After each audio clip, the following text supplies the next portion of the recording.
যে অসমত ব্যৱসায় বাণিজ্য কৰিছে সাইনবোৰ্ডখন অসমীয়াত লিখিব লাগে ইয়াত চৰকাৰখনৰ কোনো আপত্তি নাই হয় অসমত যেতিয়া ব্যৱসায় বাণিজ্য কৰিছে অসমীয়া ৰাজ্য ভাষা বা যদি ক'ৰবাত বড়োলেণ্ডত তেওঁলোকে বড়োলেণ্ড মানে বিটিচি কোকৰাঝাৰত তেওঁলোকে যদি বিচাৰে যে ইয়াতে আমাৰ বড়ো ভাষাটো লিখিব লাগে আমি এই নীতিক সম্পূৰ্ণৰূপে সমৰ্থন কৰোঁ যে হয় অসমত যদি অসমীয়া ভাষা সাইনবোৰ্ডত নিলিখে তেনেহ'লে বেলেগ ক'ত লিখিব তো সাইনবোৰ্ডত प्राधान्य থাকিব লাগে স্থানীয় ভাষা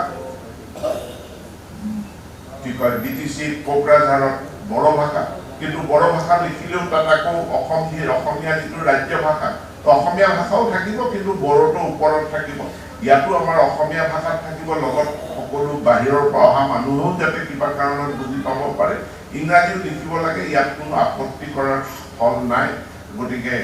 এইটো আমি সম্পূৰ্ণৰূপে সমৰ্থন কৰোঁ আৰু এইটো এই ক্ষেত্ৰত জিলা প্ৰশাসনে কাৰ্যকৰী ব্যৱস্থা গ্ৰহণ কৰিব ইণ্ডাষ্ট্ৰী হৈছে ব্যৱসায় প্ৰতিষ্ঠান হৈছে আমাৰ ল'ৰা ছোৱালী চাকৰি পাব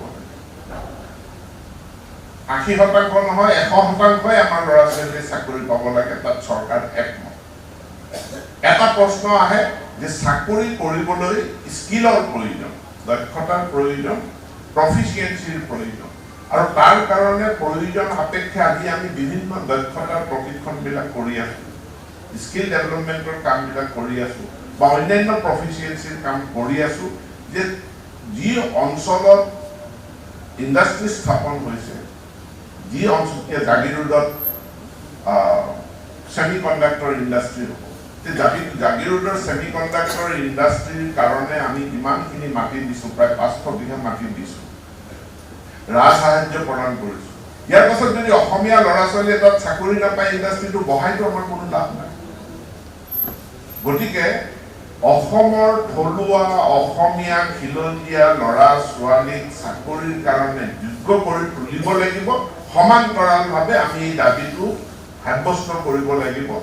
যে তেওঁলোক যাতে কাম কৰাৰ কাৰণে তেওঁলোক এফিচিয়েন্ট তেওঁলোক স্কিলড তেওঁলোক তাৰ কাৰণে দক্ষতা প্ৰাপ্ত সেই দক্ষতা প্ৰাপ্তিৰ কামটো আমি আগুৱাই লৈ যাব লাগিব অসমত একেটা সময়তে এটা এণ্টাৰপ্ৰিনিয়ৰশ্বিপ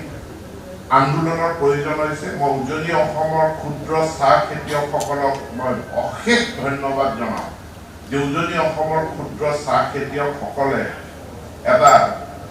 চাহ খেতিয়কৰ এণ্টাৰপ্ৰিনিয়ৰশ্বিপ বৃহৎ আন্দোলন তেওঁলোকে সফল কৰি তুলিলে আৰু সফল কৰি তোলাৰ কাৰণে চাহ ইণ্ডাষ্ট্ৰীৰ আজি এটা অংশ খিলঞ্জীয়া মানুহৰ হাতলৈ এই ক্ষুদ্ৰ চাহ বাগিচাৰ জৰিয়তে আহিছে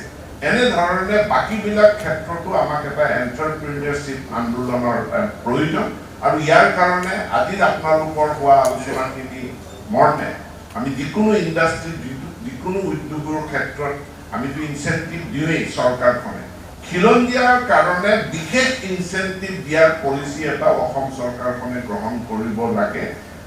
এইটো মই এজন মন্ত্ৰী হিচাপে আপোনালোকৰ কথাখিনি উপলব্ধি কৰিছোঁ আৰু এই কথাও মই